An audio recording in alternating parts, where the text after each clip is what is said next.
Today, we are sitting down with Dikla Shabtay, CISO, advisor, board member, and so much more. Dikla is here to talk with us today about one of the biggest tensions in security recently, adopting AI fast without losing control. With a career that spans business strategy, customer experience, and security leadership, she brings a rare perspective to the AI conversation. We discuss where speed becomes dangerous, what organizations are getting wrong about AI adoption, and why trust and enablement, not restriction, are the true pillars for responsible innovation. If you're building, scaling, or governing AI initiatives, this conversation sets the tone for what responsible leadership looks like in this new era. You don't want to miss it. Dikla, so happy to finally have you on. I think the questions that we have today are very relevant to the industry as a whole right now, so I'm excited to get into it. I think we can start with a brief introduction and tell our audience a little bit more about you. Name, role, currently where you are today, how you got to where you are in cyber right now. I'm Dikla Shabtay. I go by Didi because it's easier for people. Plus, when I traveled India after the army, they told me Didi is the older, wiser sister, so I just immediately adopted it as my name. Been in the cyber industry for past 10 years. I'm currently just, I think it's 2 weeks ago, I decided to join one of the startups that I was advising for, dealing with agentic AI and governing agentic AI adoption, Eve Security. I'm an advisor for several more startups. I'm an investor, and I'm a trained CISO that was never actively a CISO for any large corporate. Awesome. Well, I love that. And I think, diving into our first question, you have a very different perspective because you've been in so many realms of business. So for you to be where you are right now, I think that offers something that gives a very good bird's eye view to how the industry works and how the business works and how the CISO is always tied back to business outcomes. So, you started in business and customer experience before moving into security leadership. How do you think that origin story shapes the way you approach AI adoption and security strategy today? Well, I'd say that if I'd choose an attribute or, a characteristics of mine, that would be always a conflict or a battle between my curiosity and the fact that I go with my guts. I always trust my instincts. And it was very beneficial for me during business, which, even if you say you transition to something else, business is business, right? CISOs, they work with budgets. We plan ahead. It's politics and business decisions all around. So my background in being a businesswoman contributes to my current activities in the way that I understand the business itself, its intent, where it's headed, what it wants to accomplish. And then I can also embed it with security needs, all the while taking care of the customer. So the years of customer experience are priceless in my eyes. I see it as, if I take it back to my background, I'm Israeli apparently. So if I take it back to my background, a lot of people ask me, we all go to the army. It's part of it's mandatory. And so a lot of the people get trained there into cybersecurity. I did not. I went into reserves. And even in the army, I was in charge of business, right? Business needs to move on. You need to deploy reserves in order to protect our mission. The curiosity and the gut feeling and going after what is needed currently, and then following which, just taking care of the repercussions and the consequences. It just gives me a different perspective where I know where business is going. So I know to plan the budget in accordance, but I also know the security aspect, so I can help business grow while maintaining business continuity in terms of security. Yeah. And I think part of that answer to me is very you're very adaptable. And I think when security, especially now with AI, we see that so much. And a lot of people are struggling to kind of find that balance of, continuing the business and making sure that everything runs day to day while also dealing with all these new threats and these new innovations and all these things coming up. So I think, in your experience, obviously, organizations, companies, businesses you work with, other CISOs, everyone is racing to adopt AI at speed. But, where is the line drawn between speed and security? How do you help leaders move fast with thoughtful AI adoption while also prioritizing security at the end of the day?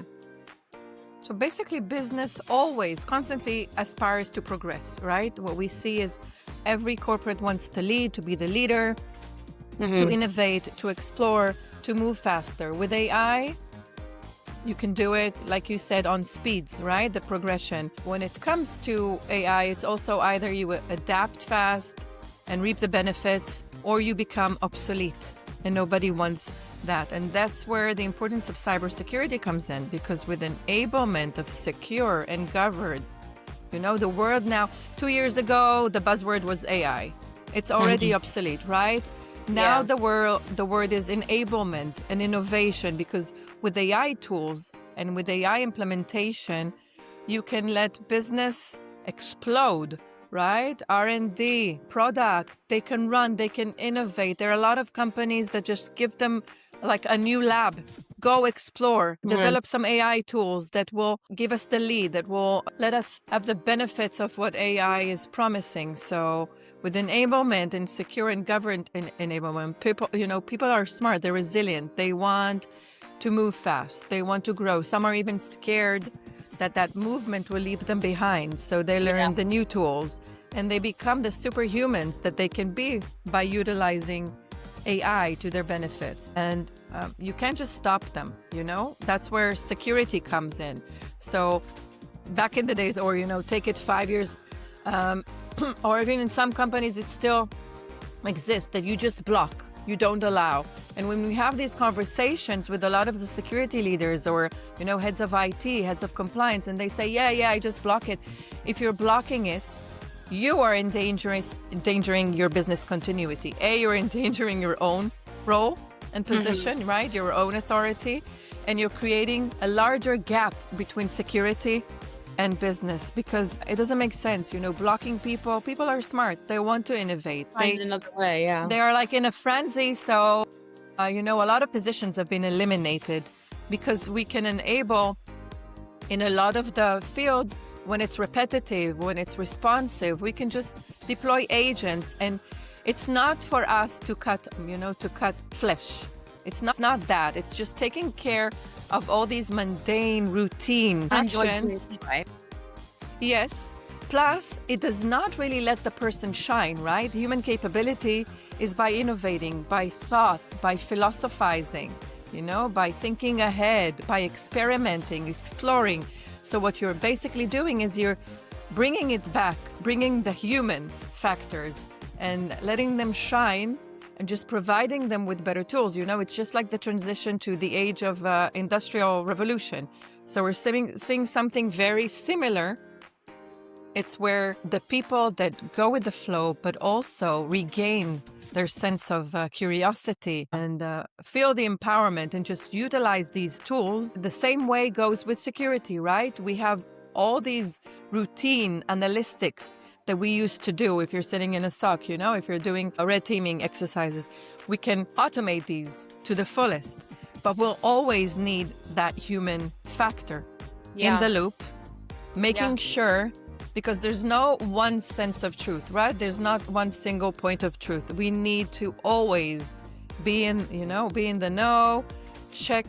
Once we give, and I'm an avid AI fan, right? I always go with my pin of I love AI, because I think by giving people their strength back, and even when it comes to security, by eliminating those fatigues, there's always alert fatigueness, and just getting you that risk that needs to be taken care of, and giving the human the power to control everything, to govern it, but also in a mindful and 360 vision, then And in case of that, blocking or allowing, people will bypass you. We always have that in the conversation of leadership. You cannot block anymore. R&D will want to explore.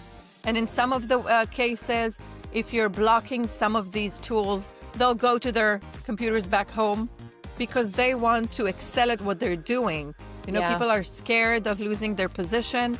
They want to excel, and these tools allow them excellence, right? They can think faster, move faster, and create better results. So nowadays the buzzword is enablement, but I want to bridge that into secure or governed enablement, right? To bridge that gap between business and security. No more silos.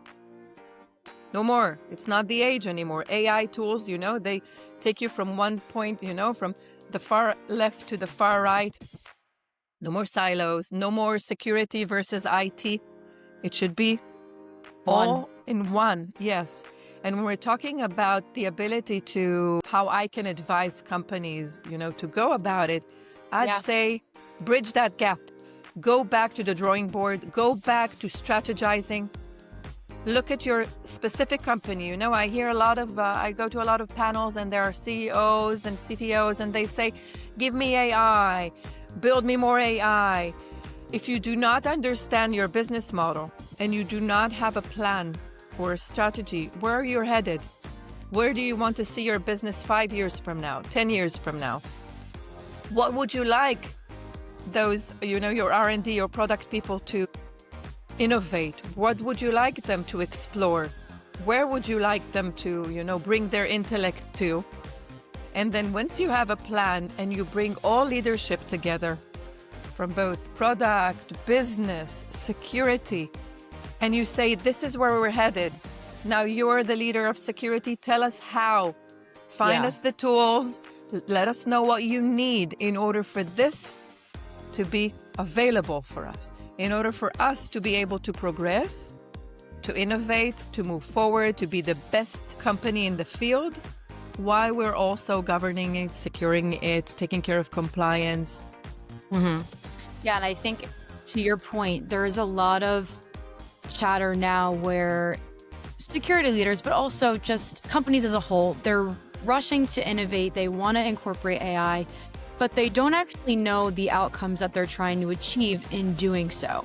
And I think that creates a lot of errors when trying to add in AI tools because you don't really know what the purpose is. You're just trying to check a box and say, hey, we got AI, we did this, we put it here, but it's not really doing anything. So from where you sit, what are organizations getting wrong about AI adoption today?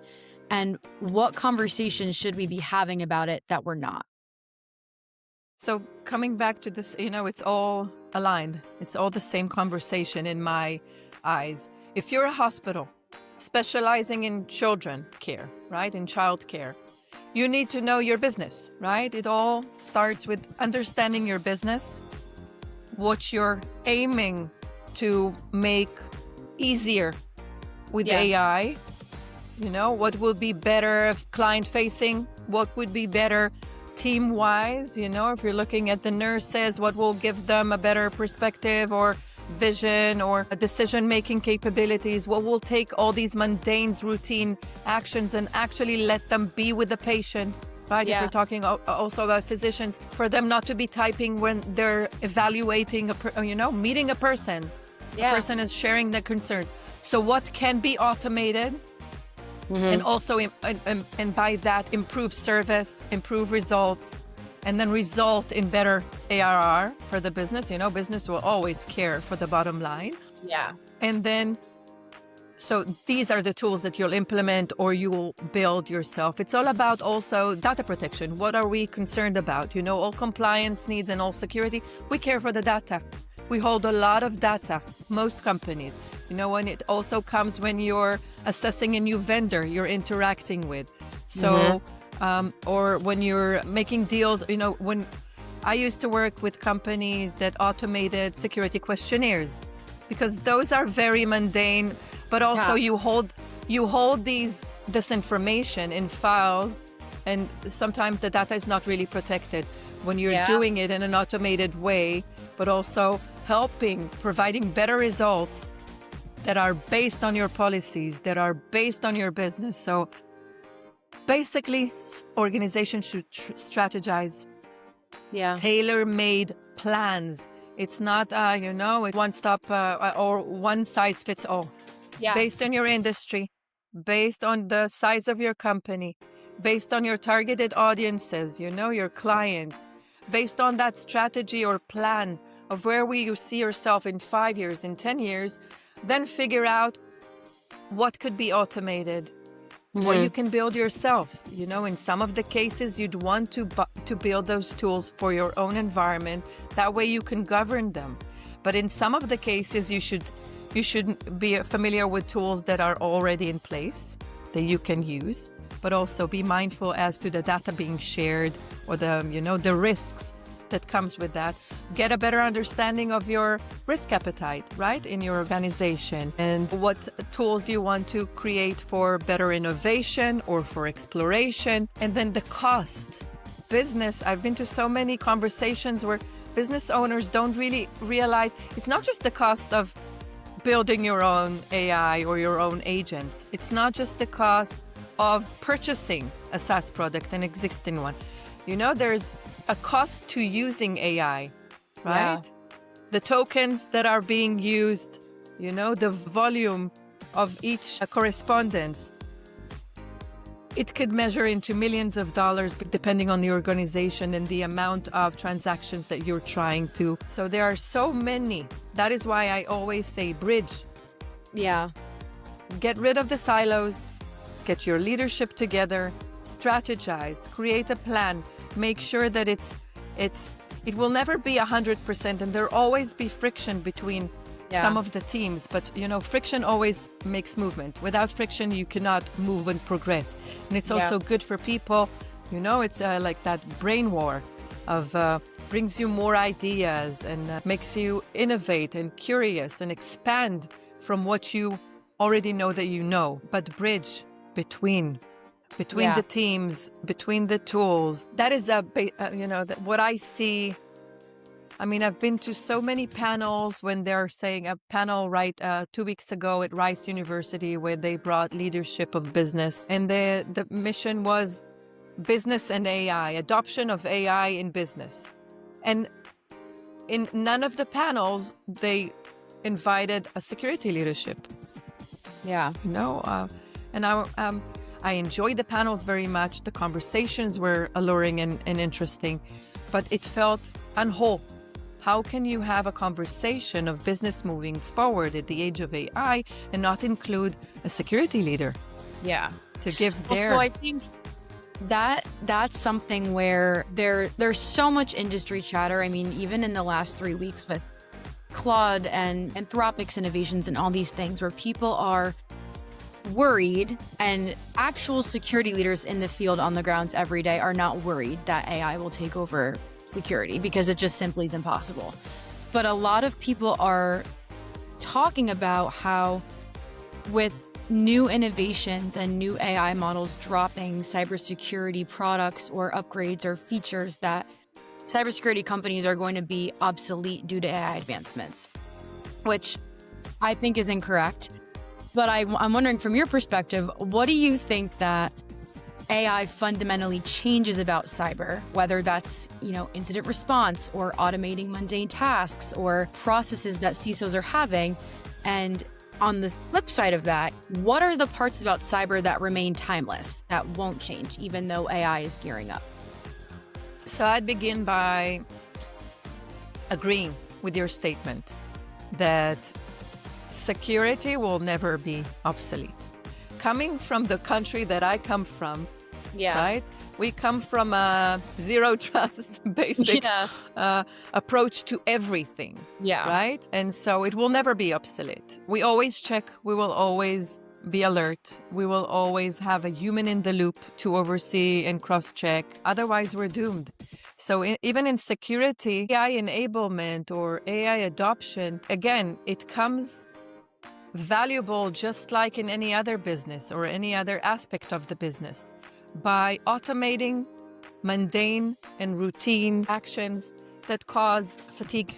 In the world of Siemens SOC, they say that the average lifetime of an analyst is about 8 months before they are alert. Their alert fatigueness kicks in, and they cannot do it anymore, right? It's and our attention span also decreases by the time.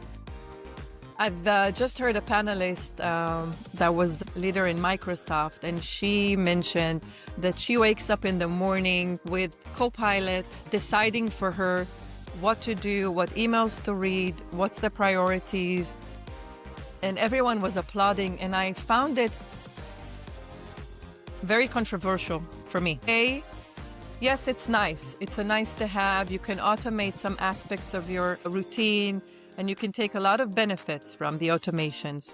Yeah. But once we let, or give the power of controlling our own lives to an automated, unregulated, especially in the days of agentic AI, agents, this is a new species that we do not know even an inch about, right? Everyone speaks about AI. AI has been around for the past 10 years, right? LLM, it's a development. It's not in recent times. The adoption or the fact that everyone wants in, okay, it's a 3-year, 4-year conversation. Agentic, on the other hand, which is like racing in to this world of ours and creating basically a world where it's like the Wild Wild West. We do not know who they are, what their intents are, what are they aiming to do. We do not know which agents are deployed in each environment. We do not know what they're allowed to do or not allowed to do. We do not know, that they have their own ecosystem. They correspond with each other, and they give each other the go. They have their own realm. They decide on, they give access to each other. It's a whole new world. So security will never be obsolete. We always need to be alert. We'll always need to be the person, the human in the loop. What I say to people that are afraid of losing their jobs, I say progress, learn, educate yourself, get acquainted with the tools, become the superhuman that these tools are here to give you. It's here to give you that special sauce. And if you're smart enough and you can utilize it, you'll become the superhuman that you are. The people that are mundane, that came for, the 9-to-5ers, that don't really care, were doing these routine works, were suffice for them. Yes, I'm sorry, people, but even though they tell you that you will not be eliminated, I'm sorry, it's a lie. It will be eliminated. Yeah. If we do give in and we do not oversee and we do not cross-check, then I believe we're doomed. Yeah. It just needs to be by the right human. Yeah.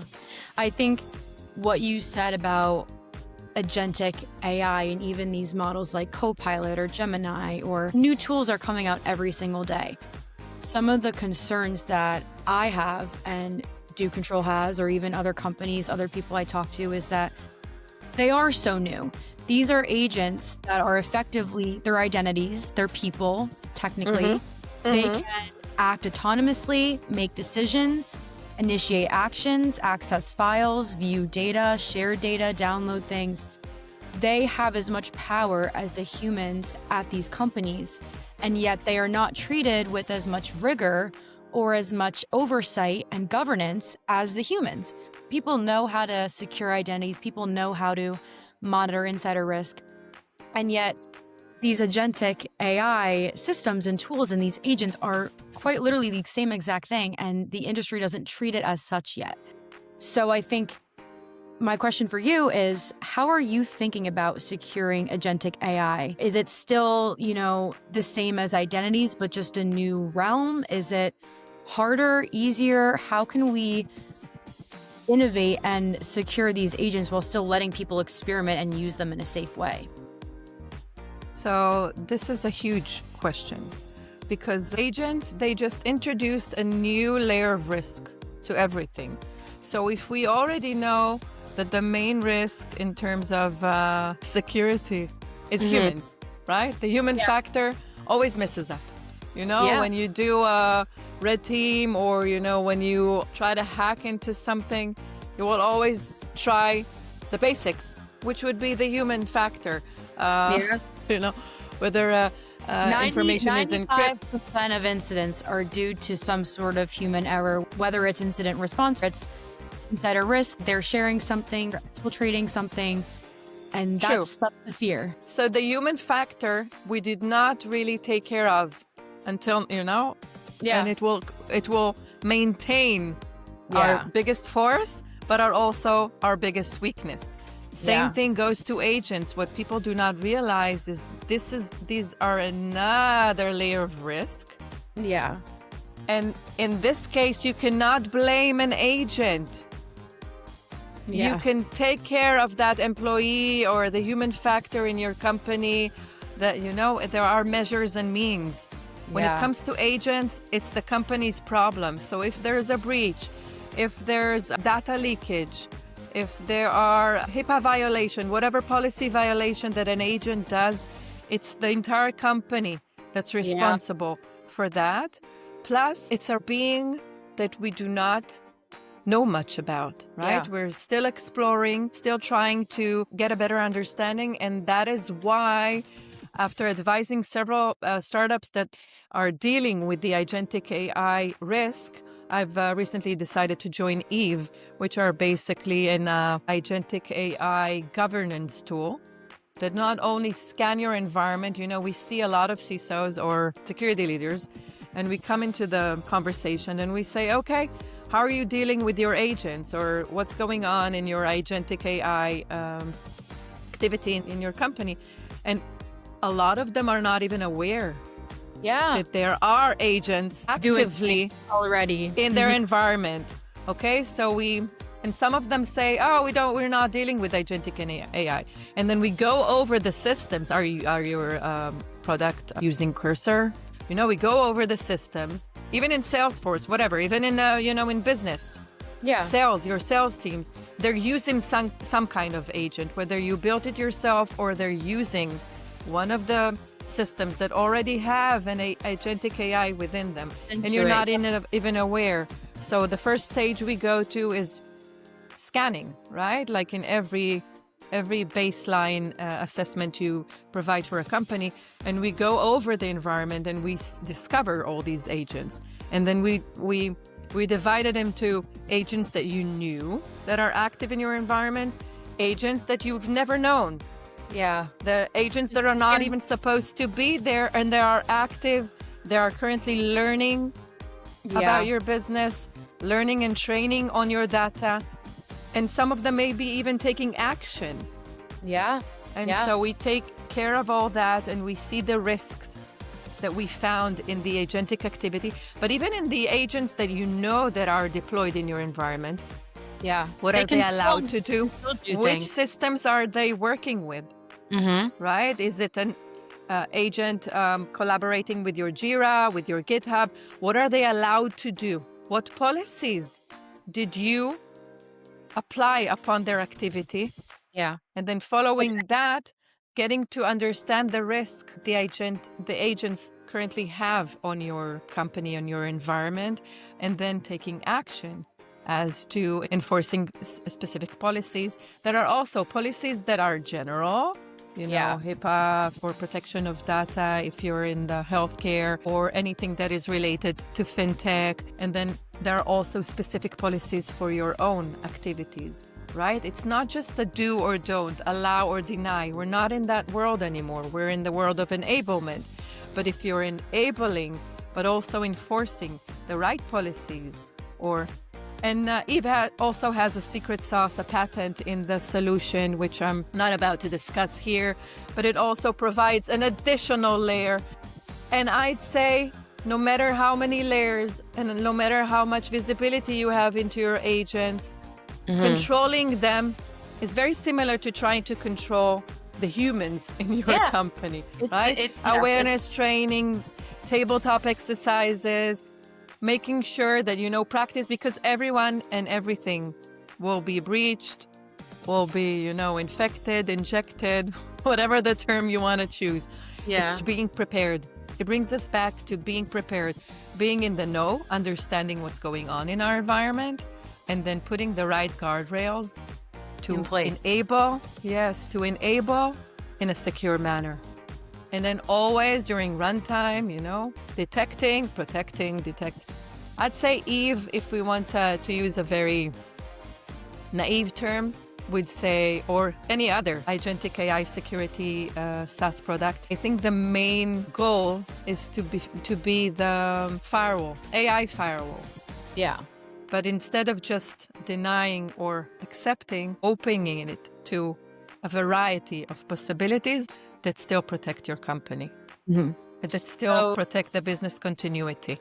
I have one follow-up question to that, because you said something that I loved and I resonate with it a lot. A lot of these CISOs and security leaders aren't even aware that these agents are in the environment. They have some that they say yes to, they put guardrails, they know they're there, but it's the ones that they don't even know are doing things, accessing data, opening files, sharing things, whatever the case is. Why do you think there is such a big gap there? Or why do you think security leaders don't even know these agents are here? Do you think it's because employees are doing things without security's knowledge and IT's knowledge? Is it easy to bypass these things? What would you say is kind of a few reasons as to why they might not even be aware that there's AI and agents within the environment? I think it brings us back to the beginning of our conversation. This is not the age of allowing, denying, and controlling. Yeah. No more, right? If you're an old schooler and this is what you're trying, if you do not progress in time, even in your mindset as a security leader, you'll be left behind. When you said a lot of the security leaders are afraid that security is becoming obsolete, no. But if you're a naysayer, and it's okay, you're security, you're supposed to, you're IT, you're supposed to. Yeah. You're supposed to take care of business continuity, but it's only in one aspect. It's a major aspect. It's a risky business. You do not sleep at night. Yes, I hear you, I get you. But we're not in that time anymore. Yeah. We're progressing into a place AI is enabling us cross-company.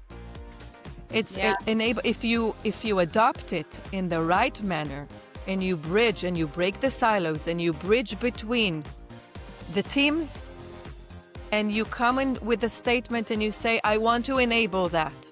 I want you to be able to innovate. I want you to be able to run. Let's just look at it, see where what we're strategizing, where we're going, and then let me find the right tools and the right secure measurements to allow that. Yeah. But what happened is security was always the naysayer saying, no, you can't do that. We're blocking this. We're not. Yeah. As we said, people are not, business is going full speed ahead. Yeah. And if you're not coming into the conversation and saying, like 2 years ago, I remember I was at a round table and everyone was at a CISO dinner and everyone was talking about AI and blah, blah, blah. And I think it was less than 2 years ago. I was the only, I'm usually one of the only women in the table. Yeah. The only one with curls and the only one with Israeli accent. And I just raised my hand and I said, why aren't we addressing the real issue here? We are all scared shitless. Sorry for my French. We are, our balls are shaking, right? Yeah. We're so afraid because it's going full speed ahead. We know it's so dangerous. We don't even know what we don't even know.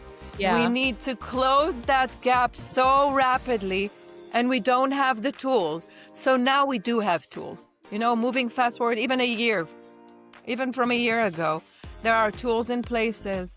There are so many, and I'll always route for my people. So the cybersecurity is in the Israeli, it's in our bloodstream. Yep. So there are so many brilliant startups coming in. And I know that if you're going with the traditional business method or, and you're not adopting startups, it does not work anymore. Startups are agile. They can build for your own environment, for your own needs. They can make a tailor-made plan and product for your own needs. You're working with bots internally, they'll build you a bot. And then that way when you're becoming a design partner, they build it for your needs. You're helping them by getting that logo on there. So, it's a part of that mutual venture. There are many tools in place, and they're even cheaper than the tools before because they can be built cheaper, faster with AI. Yes, go to market faster. And so a lot of the mundane activities can be just fully automated. And as security leaders, we have a responsibility to, the train has already left. Don't stay behind. Don't stay the naysayer. Come and say, yes, I would like to enable that. This is what I need in order for. These are the tools that I found. This is their cost. This is their efficiency. Yeah. It's your time to shine. Even as security leadership, you got, it's your time to shine. AI also provides you the ability to just move forward with business. Yeah, totally.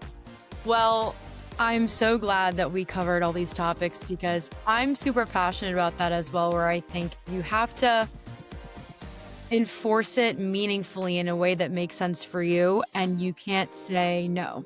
That is totally out. So I'm so glad you shared my perspective with that.